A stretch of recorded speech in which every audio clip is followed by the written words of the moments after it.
día xareu xarmón el pueblo col último invento de Ramón. Por si non conocéis todavía a este paisano, voy contavos que ye el mellor inventor de todo o universo. Bueno, polo menos de toda a comarca. Facía unes semanas que taba Ramón metido nel so laboratorio tratando de facer un aparato nuevo. La xente de la villa ya estaba temiendo lo peor. Non se ellos escaecían los problemas que diera el anterior invento del profesor Ramón. Voy quitavos todo el labor que tenéis que facer para recoller la collecha de mazana, dixera Ramón convenciu, después de inventar una máquina que facía aquel traballo. Pero aquello foi una yaceria. L'aparato entamó a dar chiflíos, echar fumo y a cimblar, hasta que reventó y mandó les mazanes cerca de Plutón. Ramón vivía en una casuca perguapa, después de pasar el río, y allí tenía el so taller y el laboratorio. Y era un bon paisano, pero después de lo de la máquina de agarrar mazanes, la xente del pueblo tenía un poco de mieu. Por eso, cuando se enteraron de que Ramón estaba otra vez zarrao en el taller y guando otra máquina, apavoraron tos. A les 2 semanas, el perfamoso inventor punxo dellos cartelos pol pueblo anunciando la presentación del nuevo aparato.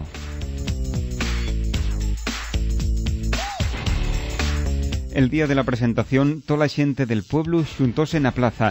Todos quedaban sorprendidos por el aparato que allí veían. La verdad ye que, después de ver el nuevo invento, non quedaban muy contentos.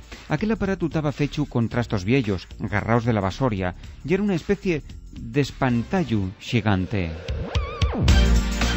Queríos vecinos, entamó a comentar Ramón con voz solemne. Esto que aquí veis ye la última maravilla de la ciencia, una máquina del tiempo con la que voy viajar hasta la época xurásica para cazar un dinosaurio. El ánimo de los vecinos iba de mal en peor.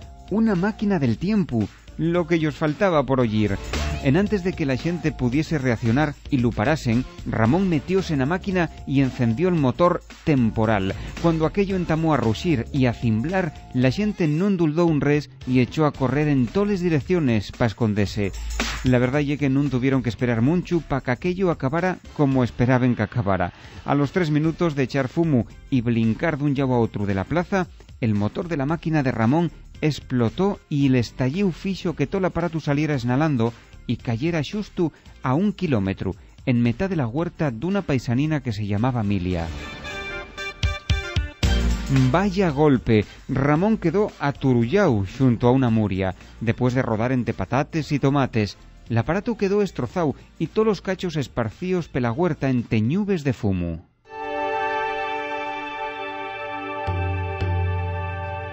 El inventor y gran científico quedó un poco afatau col golpe, más de lo que ya era normal todavía, y perdiera más lesos gafes, na callida, asina que creyó que la máquina funcionara y que estaban en épocas prehistóricas, dispuesto a cazar un dinosaurio, asina que nun ye raro que cuando se atopó con la vaca d'Antón, que estaba pasteando tranquilamente en el prau, creyera que lo que estaba viendo non yera tal animal, sino el ansiau dinosaurio.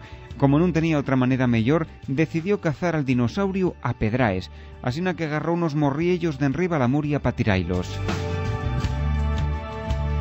Pero non dio tiempo, porque enseguida entamaron a llegar todos los vecinos esmolecíos por la suerte del científico. Lo que pasa ye que Ramón, como estaba metido en el so papel de explorador de la prehistoria y non tenía lesos gafes, creyó que aquella xente que corría pa él yeren homes prehistóricos, dispuestos a comelu. Asina que agarró más piedres y dellos palos y fuese pa ellos. De lo que pasó luego, val más non falar, porque entre el fumo, la xente, la vaca y Ramón armóse la gran yaceria.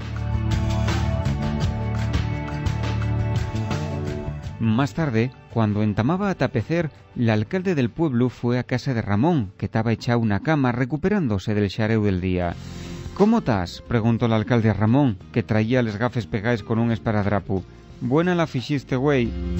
«Home, Xuan, la verdad ye que tuve un fallo pequeño en el mecanismo temporal de la mio máquina, pero la idea ye bona. Seguro que axustando unes coses y guando otres, furrula muy bien». «Non tienes remedio, Ramón», clamió el alcalde.